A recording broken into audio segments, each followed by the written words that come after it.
नमस्कार दोस्तों, मेरा नाम है संदीप कुमार। आप सबका एक बार फिर से स्वागत है हमारे यूट्यूब चैनल पे या फिर इंस्टाग्राम चैनल पे। आज का हमारा जो मेन टॉपिक है वो स्वीडन और डेनमार्क के बारे में। ये दोनों ही कंट्री स्पाउस वीज़ा के लिए जानी जाती हैं। यहाँ पे बहुत सारे लोग एप्लीकेशन डालते हैं, चाहे स्वीडन में हो चाहे डेनमार्क में हो, बट लोगों को कन्फ्यूज़न ये है स्वीडन में अप्लाई करना ज़्यादा बेटर है या डेनमार्क में अप्लाई करना बेटर है। देखिए, अगर आप इन कंट्रीज़ में अप्लाई कर रहे हैं, दोनों कंट्री में ज़मीन आसमान का फ़र्क है। दोनों ही कंट्री में बहुत ज़्यादा डिफरेंस है, चाहे वो प्रोसेसिंग टाइम में हो, चाहे एप्लीकेशन के लिए हो, चाहे वो इंटरव्यू के लिए हो। अगर आप अप्लाई करना चाहते हैं, पहले स्टार्ट कर लेते हैं बेनिफिट के बारे में। ज़्यादा बेनिफिट कहाँ है? देखो, दोनों कंट्री बहुत ही अच्छी हैं। पासपोर्ट रैंक बहुत अच्छा है, विदाउट करप्शन कंट्री है, कोई यहाँ पे क्राइम नहीं है, हैप्पीस्ट कंट्री में जानी जाती हैं। और यहाँ का जो एजुकेशन है बहुत ही ज़्यादा आगे है। तो जहाँ पे देखा जाए तो बेनिफिट दोनों कंट्री में बराबर हैं। बट दिक्कत यह है कि अप्लाई किस में करना चाहिए। अगर आपको इंटरव्यू से डर लगता है तो आप स्वीडन में अप्लाई कर सकते हैं, क्योंकि जब स्वीडन में एप्लीकेशन डालते हैं तो वहाँ पे किसी प्रकार की कोई इंटरव्यू नहीं होती है। अगर आप डेनमार्क में अपनी एप्लीकेशन डाल रहे हैं तो वहाँ पे इंटरव्यू मैंडेटरी है। इंटरव्यू बेस पे वहाँ पे एडमिशन और वीज़ा दोनों आते हैं। स्वीडन में उल्टा है, स्वीडन में बिना किसी इंटरव्यू के आप एडमिशन भी ले सकते हैं और वीज़ा भी ले सकते हैं। पर डेनमार्क में क्या होता है, जब यूनिवर्सिटी इंटरव्यू लेती है वो 10 से 15 मिनट की इंटरव्यू होती है। अगर आप एम्बेसी में इंटरव्यू दे रहे हैं तो आधे घंटे से लेकर 1 घंटे के अंदर की आपकी इंटरव्यू होती है।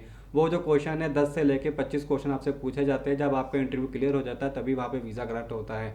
बाई चांस आपका कोई भी क्वेश्चन गलत हो जाता है या कुछ गलत आंसर दे देते हैं तो उसमें वीज़ा रिजेक्शन के चांसेस भी रहते हैं।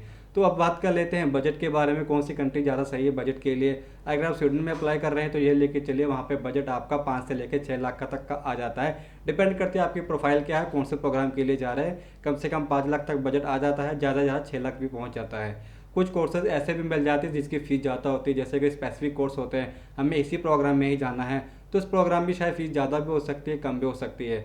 अगर आप देखते हैं कि बजट के अंदर जाएँ तो बजट के लिए कुछ कोर्सेज आपको मिल जाएंगे, वही 5 से 6 के अंदर अप्लाई कर सकते हैं। अगर आप डेनमार्क में अप्लाई कर रहे हैं तो वहाँ पे बजट आपको थोड़ा ज़्यादा बढ़ जाता है। वहाँ पे जो फीस है 6 महीने की बहुत ही ज़्यादा है, कम से कम लेके चलिए 5 से लेकर 8 लाख तक 6 महीने की फ़ीस आ जाती है। तो यहाँ पे कंट्री बहुत महंगी है और फीस भी बहुत ज़्यादा है। अगर आप वहाँ पे चले भी जाते हैं तो सर्वाइव करना भी बहुत ज़्यादा महंगा है। तो इसलिए यहाँ पे अप्लाई कर रहे हैं तो सोच समझ के अप्लाई कीजिएगा। अगर आपको इंटरव्यू से डर लग रहा है तो आप स्वीडन में अप्लाई कीजिए। अगर आप इंटरव्यू से नहीं डरते हैं तो आप डेनमार्क में अप्लाई कर सकते हैं। अगर आपके पास बजट का कोई इशू नहीं है तो आप डेनमार्क में अप्लाई कर सकते हैं।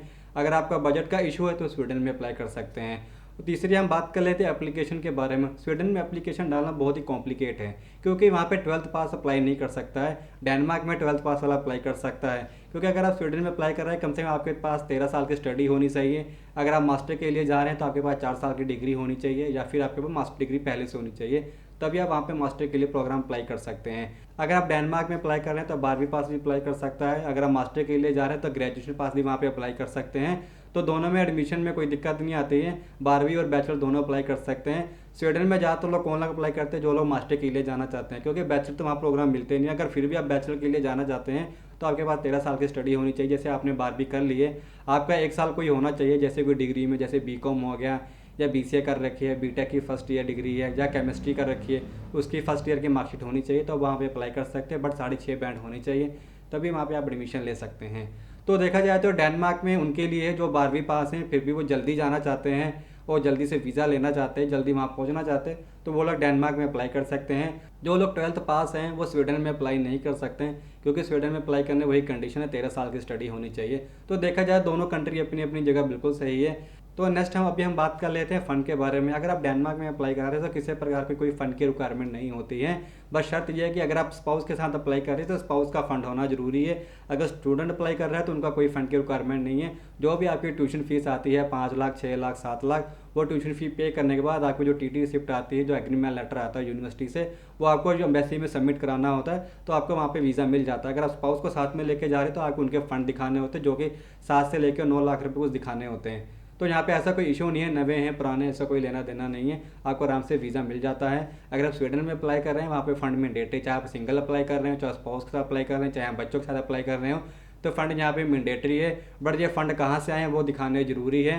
फ़ंड नवे हैं पुराने इसका कोई लेना देना नहीं, बट आपका फ़ंड जेन्युइन होना चाहिए। तो अगर आप भी प्लान कर रहे हैं स्वीडन जाने के लिए, डेनमार्क जाने के लिए, अभी भी आप कन्फ्यूज़न है कौन सी कंट्री में जाना चाहिए, या अगर आप चाहते हैं कि स्वीडन के बारे में फुल इन्फॉर्मेशन मिल जाए या डेनमार्क के बारे में फुल इन्फॉर्मेशन मिल जाए, तो ऐसे वीडियोस मैं अपने यूट्यूब चैनल पर लाता रहता हूँ, इंस्टाग्राम पे भी अपलोड करता रहता हूँ। अगर आप चाहते हैं कि ऐसी अपडेट आपको मिलती रहे तो मेरे चैनल को सब्सक्राइब कर लीजिएगा। अगर इंस्टाग्राम पे देख रहे हैं तो फॉलो कर लीजिएगा।